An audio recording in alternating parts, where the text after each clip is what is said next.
Assalamu alaikum wa rahmatullahi wa barakatuhu. My name is Nur. My name is Nur. And together we are Light-Hearted Dads.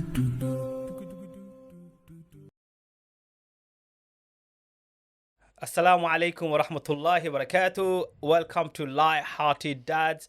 Today we are on studio with Nur and... Guess what? My name's Nur too.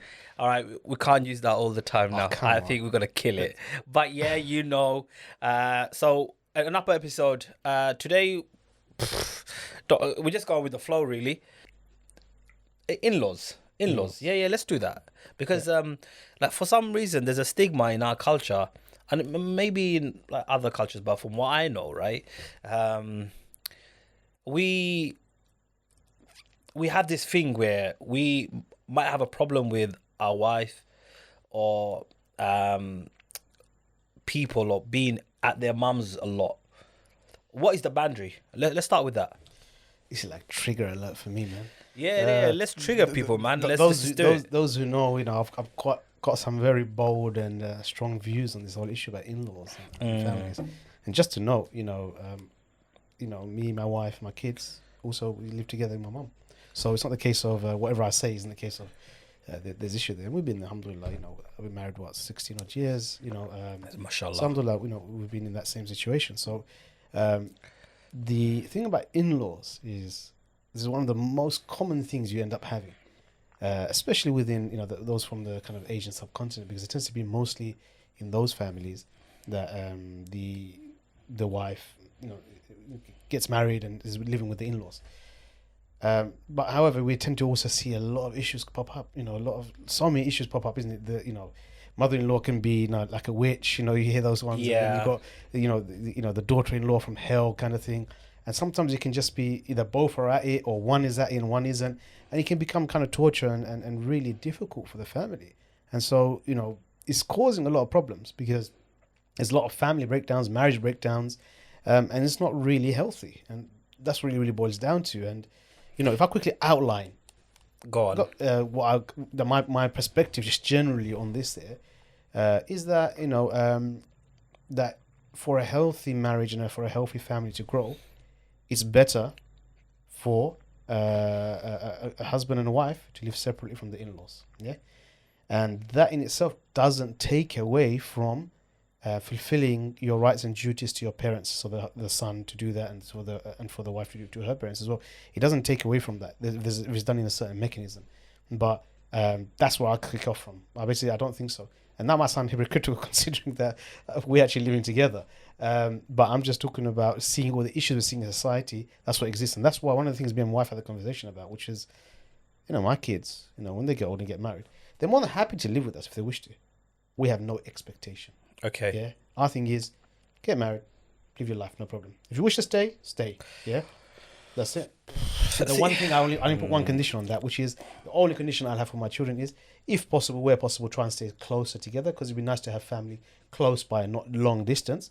But that's life. Sometimes work and other reasons push you further away. But the main thing is you're welcome to stay, but you don't have to. See, I got a problem with that, right? Do you have a dad? My father passed away in 2002. Okay, so 2002, and your mum's alone, right? So according to your principle, you saying, move out. So why haven't you moved out then? Why have you stuck and look after your mum? Yeah, so this is the bit where it sounds like I said I might sound hypocritical in that process. I've stayed because, again, the way my mum is and the help and support she needs, I think it becomes quite important that we're together. We came from a very small family. My brother's further away, he's out of London.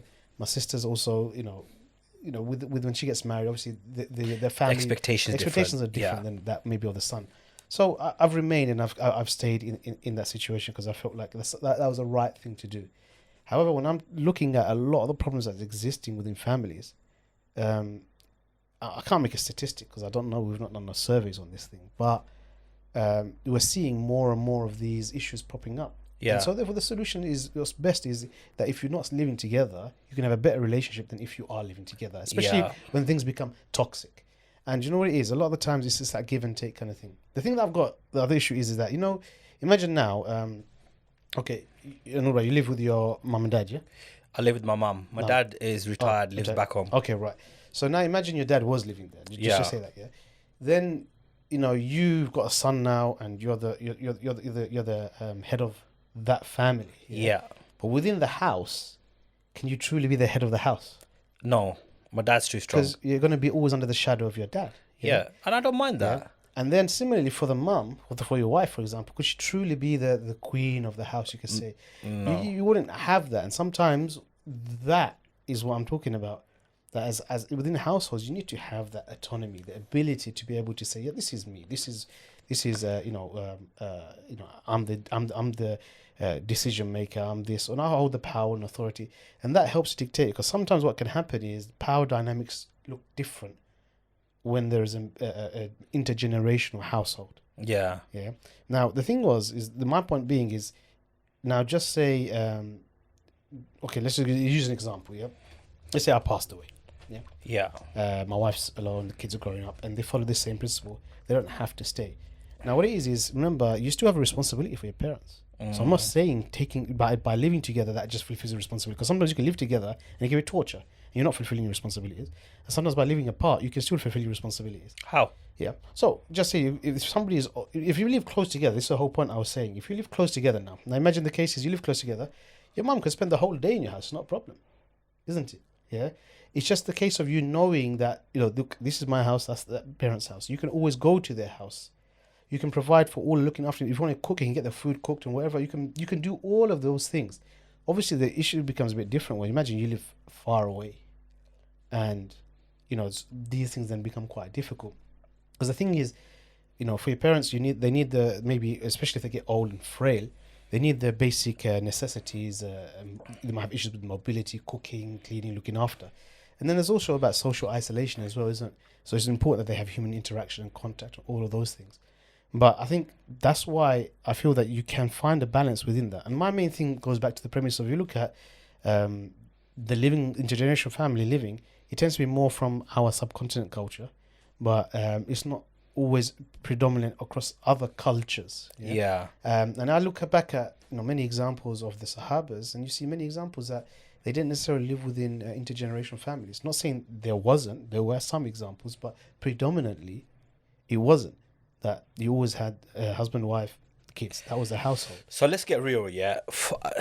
This is what you're suggesting, hypothetically speaking, in London, it's virtually impossible.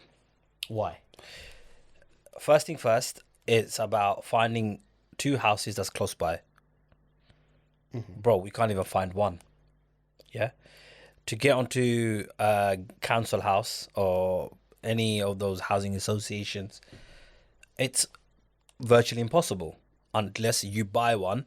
To buy one in London, you're looking at 500, 450 upwards. With the deposit, those that get mortgage, you're talking about 100 grand deposit, or possibly more, or possibly less. I don't know. I haven't been there, but I'm just saying. And then you got to do that times two to make sure that you're next to your parents, or they have something, for example. But for me, speaking, this is all a dreamland. Does it make sense? We're just dreaming. We say, this is this.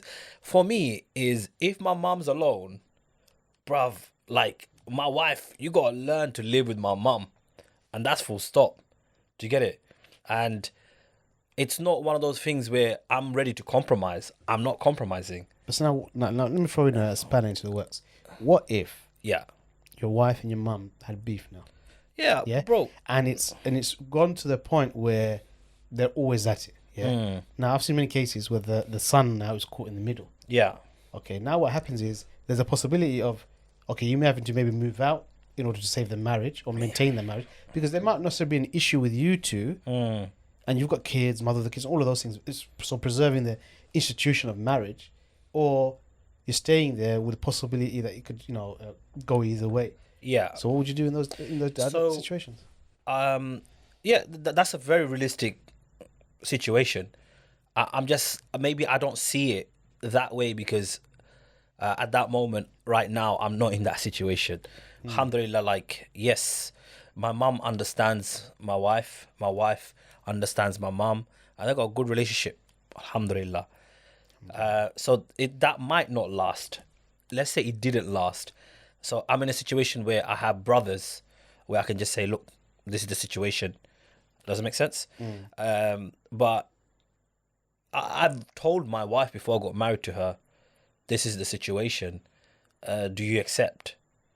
And obviously I get it. Things change in time. Kids, jobs, life circumstances anyway. But I just don't understand why or how a woman, and I do a lot of brothers like conversations, and I help a lot of brothers who face divorce.